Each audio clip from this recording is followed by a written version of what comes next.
तो मेरे प्यारे बच्चों, जैसा कि आप 11th क्लास में अभी आपने पिछले वीडियो में हमने आपको क्या बताया था, एफसी निकालना।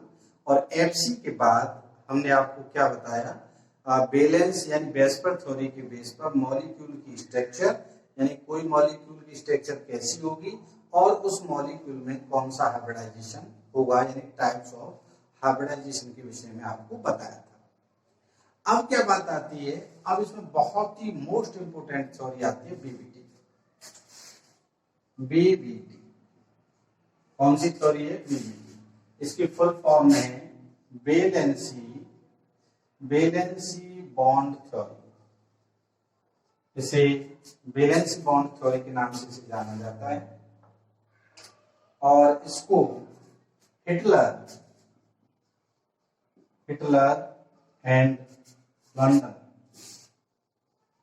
साइंटिस्ट ने 1927 में इस थ्योरी को दिया था। वास्तव में ये थ्योरी क्या है कि कोवेलेंट बॉन्ड है, उसकी स्ट्रक्चर कैसे हो, कोवेलेंट बॉन्ड कैसे बनता है, क्या क्या प्रोसेस होती है, उसके विषय में बीबीटी दी गई। इसकी नीड क्यों हुई, इस चीज के लिए मैं आपको एक दो पॉइंट में एक्सप्लेन करता हूं। देखिए, कोई भी चीज जब बनती है, एक चीज ध्यान रखिए, जब कोई चीज बनती है तो किसी चीज में जब कमी होती है तो उन कमियों को दूर करने के लिए एक न्यू चीज का इन्वेंशन होता है। तो वही चीज मैं बता रहा हूं कि यहाँ पर एक लेविस थ्योरी दी गई थी। लेविस थ्योरी हम आपको बताएंगे आगे। यहाँ कंसेप्ट आपको बताते हैं लेविस थ्योरी की, कि लेविस थ्योरी जो है बॉन्ड डिसोसिएशन एंथैल्पी और बॉन्ड लेंथ, यानी जो मॉलिक्यूल होती है उसकी बॉन्ड लेंथ और उसकी बॉन्ड कैसे ब्रेक होता है और कितनी एनर्जी की नीड होती है, इसके बारे में वो एक्सप्लेन नहीं कर सकी। कौन? Lewis theory. इसके अलावा जो है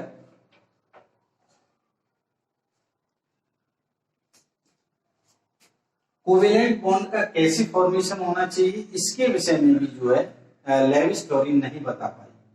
वेस्पर थ्योरी हमने आपको बताया। वेस्पर थ्योरी जो है मोस्टली क्या है, जो ज्योमेट्री बताती है।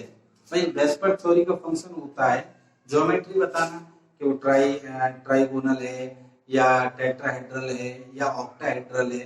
लेकिन ये क्या है कि कुछ सिंपल मॉलिक्यूल की ही ज्योमेट्री बता सकती थी। कौन? VSEPR theory. इसीलिए ये भी फेल रही और ओवरकम हम कह सकते हैं। इन सब चीजों को देखते हुए कि वेस्पर भी कुछ चीजें नहीं बता पा रही है, कुछ चीज को एक्सप्लेन नहीं कर पा रही है, इधर लेविस थ्योरी भी नहीं कर पा रही है, तो हमारे पास आती है फिर बीबीटी। तो बीबीटी में जिस प्रकार हमने वेस्पर में कुछ पोस्टुलेट्स बताए थे, इसी प्रकार इसकी पोस्टुलेट्स हिंदी मीडियम वाले बच्चे समझ लें कुछ मुख्य बातें, यानी पोस्टुलेट्स। तो मैं इसी में आगे आपको बताता हूँ। आप ध्यान दीजिए, इधर बीबीटी में जो है हम कह सकते हैं, यानी कि मेन पोस्टुलेट्स ऑफ बीबीटी, यानी बीबीटी के कुछ मेन पोस्टुलेट्स हैं, इनको समझना बहुत जरूरी है।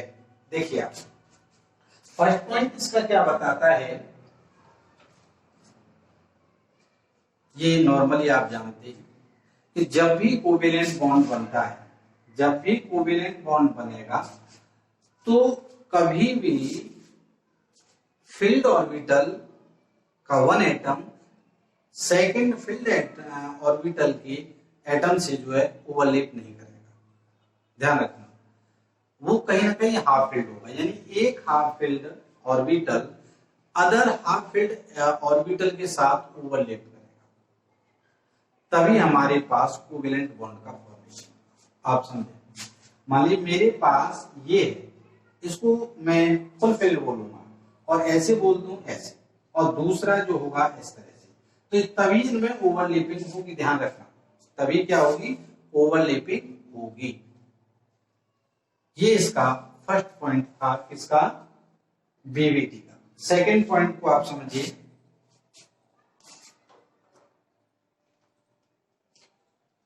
सेकंड पॉइंट भी बड़ा आसान है कि जब भी कोवेलेंट बॉन्ड बनता है तो जो पेयर्ड इलेक्ट्रॉन होते हैं, यानी कि मैं ये कहता हूं ये हाइड्रोजन है और ये हाइड्रोजन है। ये हाइड्रोजन के 2 न्यूक्लियाई है। सेकंड पॉइंट 2 न्यूक्लियाई है, तो इनका शेयर इलेक्ट्रॉन इसका 1 और इसका 1। तो जो शेयर्ड इलेक्ट्रॉन होता है इन दोनों न्यूक्लियाई के मिड में पाया जाता है, बीच में पाया जाता है। ये सेकंड पॉइंट था किसका? बीवीटी थ्योरी का। बात समझ पा रही है? किसका? बीवीटी थ्योरी का। अगला पॉइंट बहुत आसान है, आपको समझेंगे कि जब भी ये बॉन्ड बनता है तो इस बॉन्ड की जो डायरेक्शन होती है वो उसी एक्सिस पर होती है जहां ये बॉन्ड बन रहा है। ध्यान रखना, जहां ओवरलैप हो रही है उसी एरिया में उस बॉन्ड की डायरेक्शन होगी। इसीलिए जितने भी कोवेलेंट बॉन्ड होते हैं वो डायरेक्शनल होते हैं और उनकी एक निश्चित ज्योमेट्री स्ट्रक्चर पाई जाती है। जबकि आयनिक बॉन्ड में क्या होता है कि नेगेटिव आयन के चारों तरफ पॉजिटिव आयन किसी भी डायरेक्शन में अरेंज हो सकते हैं, इसीलिए आयनिक बॉन्ड की जो है ज्योमेट्री नहीं होती है। इसका आप विशेष ध्यान रखिए। क्लियर हो गया पॉइंट? अब आगे आप देखिए, इसका अगला पॉइंट आएगा, बहुत ही इंपॉर्टेंट अगला पॉइंट, इसे आपको समझना होगा।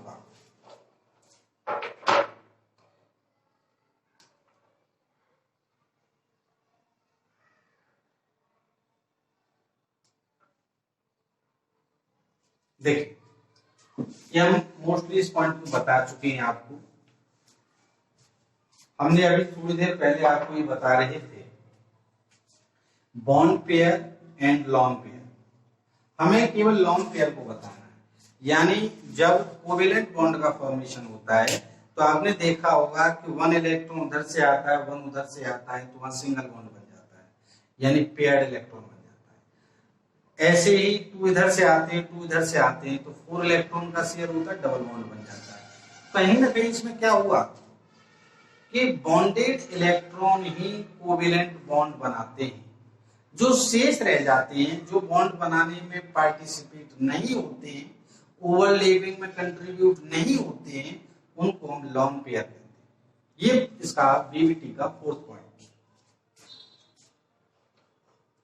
और लास्ट पॉइंट बड़ा ही इंटरेस्टजनक है, मैं आपको बताऊंगा। इसका लास्ट पॉइंट बहुत ही इंटरेस्टजनक है। कैसे? ओवरलैप जितना स्ट्रॉन्ग होगा वो बॉन्ड क्या होगा, उतना ही स्ट्रॉन्ग होगा। आपको एक मोटी सी बात बता देते हैं कि मान लीजिए मैं ऐसे करके टच करता हूं, इस तरह से ऐसे, तो ये मजबूती ज्यादा होगी या ये मजबूती ज्यादा होगी? ये मजबूती ज्यादा होगी। आपको क्लियर पता होना चाहिए। क्लियर हो गया? तो यहां पर ये मजबूती ज्यादा होती है, ये स्ट्रॉन्ग होता है। तो यानी ओवरलैप जितना अधिक होगा, ओवरलैपिंग जितनी अधिक होगी, बॉन्ड उतना स्ट्रॉन्ग। तो ये थी बीवीटी थ्योरी। मैंने आपको मेन पोस्टुलेट्स बता दिए। आप मेरी वीडियो को बार बार देखिए, आप उसे रिपीट देखेंगे तो हर पॉइंट आपकी समझ में आएगा और बड़ी आसान है बीवीटी, और ये कोवेलेंट बॉन्ड के फॉर्मेशन में बहुत बड़ी हेल्प करती है। तो आगे का इसे देख लीजिए। अब मैं आपको यही एक पॉइंट बीवीटी में आगे बताना चाहता हूं। ये पॉइंट हमने बीवीटी में आपको बता दी कि वैलेंस बॉन्ड थ्योरी कैसे कैसे होती है। एक बार समराइज इसको कर लें। इसकी मैं समरी बता देता हूं, आप इसको ध्यान दीजिए। सबसे पहली बार बीवीटी की आवश्यकता क्यों हुई? क्योंकि लेविस जो थ्योरी थी वो क्या है, बॉन्ड एंगल और बॉन्ड डिसोसिएशन एंथैल्पी का एक्सप्लेन नहीं कर पाई। दूसरा, कोवेलेंट बॉन्ड का कैसे फॉर्मेशन होगा उसको नहीं बता पाई। तीसरा, वेस्पर थ्योरी सिंपल मॉलिक्यूल की ही ज्योमेट्री बना सकती थी। इन सब कारणों को देखते हुए बीवीटी की नीड हुई। बीवीटी की नीड में मैं आपको समराइज पॉइंट बता रहा हूं, समरी बता रहा हूं, ध्यान रखिए आप। बीवीटी का फर्स्ट पॉइंट क्या कहता है, इसको आप याद रखिए कि जब भी कोवेलेंट बॉन्ड बनता है तो उसमें हाफ फील्ड ऑर्बिटल पार्टिसिपेट होती है। First point. सेकंड पॉइंट क्या बताता है कि जब शेयर होती है इलेक्ट्रॉन तो वो पेयर में चेंज हो जाते हैं। 1-1 हुआ तो पेयर इलेक्ट्रॉन, यानी जो बॉन्डेड इलेक्ट्रॉन होते हैं, बॉन्डेड पेयर होते हैं, वो 2 न्यूक्लियाई के मिड में पाए जाते हैं, बिटवीन में होते हैं, बीच में होते हैं। इसके अलावा थर्ड पॉइंट मैंने आपको बताया कि जहां वो शेयर कर रहे हैं उसी एक्सिस पर उनकी डायरेक्शन होती है, यानी कोवेलेंट बॉन्ड डायरेक्शन नेचर का होता है।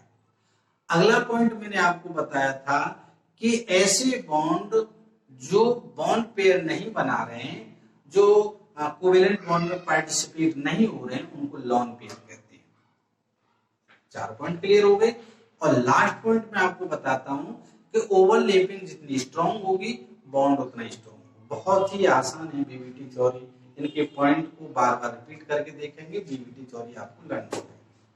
अब हम क्या बताते हैं, अब मैं आगे चलता हूं ओवरलैपिंग कैसे होती है। तो आप लिखेंगे, आप थोड़ा सा ध्यान देंगे, ओवरलैपिंग ऑफ ऑर्बिटल। कैसे ओवरलैपिंग होती है, यानी ओवरलैपिंग ऑफ ऑर्बिटल्स। ठीक है, ये चीज हम बताते हैं। देखिए, ओवरलैपिंग ऑफ ऑर्बिटल्स में क्या होता है, ये चीज मैं आपको यहां बता रहा हूं। आप यहां देख सकते हैं, ये 2 प्रकार से ओवरलैपिंग होती है। एक तो सिग्मा, ध्यान रखिए क्या होता है, सिग्मा बॉन्ड, और एक जो है पाई। इसके बेस पर ओवरलैपिंग होती है। अब ये सिग्मा बॉन्ड और पाई बॉन्ड क्या होते हैं। सिग्मा बॉन्ड को हम एक्सियल बॉन्ड के नाम से जानते हैं, ध्यान रखना, और पाई बॉन्ड को हम लेटरल बॉन्ड के नाम से जानते हैं। सिग्मा बॉन्ड यानी एक्सियल बॉन्ड जब हेड ऑन होता है, क्या होता है, हेड ऑन, सिरे आपस में मिलते हैं एंड टू एंड, ये कह सकते हैं एंड टू एंड, तो उसे हम सिग्मा बॉन्ड का फॉर्मेशन होता है। जब इसे लेटरल बॉन्ड कहते हैं, यानी इसमें क्या होता है, साइड वे होता है, क्या होता है, साइड वे से ये बॉन्ड बनता है, पाई बॉन्ड। इसमें क्या होता है कि जो ओवरलैपिंग होती है वो परपेंडिकुलर होती है। कौन सी होती है, परपेंडिकुलर, ध्यान रखना क्या होती है, perpendicular the inter nuclear axis, the inter nuclear axis, ध्यान। और इसमें क्या है, ये टू फेस, मैं यहाँ एक एग्जांपल लेता हूं। मैंने मान लीजिए ले लिया और इसका ये हेड ले लिया, तो ये जो बन गया ये सिग्मा बॉन्ड बन गया। सिग्मा बॉन्ड में एस भी हो सकता है, एस एस के बीच था, यानी एस एस सबसे थी, एस एच भी हो सकती है और पी भी हो सकता है, तो पी ऑर्बिटल भी हम ऐसे ले सकते हैं। ऐसे करके यहाँ पर भी सिग्मा बॉन्ड का फॉर्मेशन हो जाता, बहुत आसान है। लेकिन यहाँ लेटरल वाली कंडीशन देखी जाए तो लेटरल क्या है, एक दूसरे के पैरेलल होगा, देखिए ऐसे, इस तरह से, ऐसे, ये चीज, तो ये यहाँ पाई बॉन्ड होगा, इसीलिए इसे हम लेटरल बॉन्ड के नाम से भी जानते हैं, ऐसे पैरेलल, देखिए पैरेलल होता है। तो बात में आगे, साइड वेज होता है वो पैरेलल होता है, और परपेंडिकुलर होता है द इंटर न्यूक्लियर एक्सिस। तो ये आपको पता पड़ गया, ओवरलैपिंग 2 टाइप्स हो जाती है, sigma bond and pi bond. अब आगे हम हाइब्रिडाइजेशन का टॉपिक बताएंगे, और सिग्मा बॉन्ड और पाई बॉन्ड में डिफरेंस होगा, हाइब्रिडाइजेशन।